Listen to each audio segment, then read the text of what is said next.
во светски рамки, и тоа во развиениот свет, активни луѓе има најмногу 15 до 20%. А кај нас во Македонија процентите се минорни, 3 до 4% активно живеат луѓето.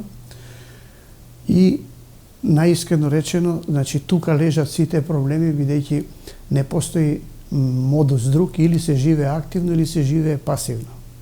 Тоа е, за почеток би ви кажал дека активниот начин на живење подразбира, значи,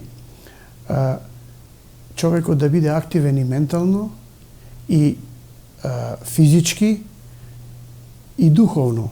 Значи, се бара од секој од нас да имаме ментална хигиена, да имаме разиграна и распеана, би рекол, популарно така, душа, активна душа, и да сме физички активни. Кога ќе се тие три компоненти соединат, тогаш човекот може да се каже дека е свој на своје, односно дека го живее животот, односно дека живее, а не да одумира. Бидејќи постои една поговорка многу позната од Ајнштајн, и како да живееме, никој не може да се спасиме од животот.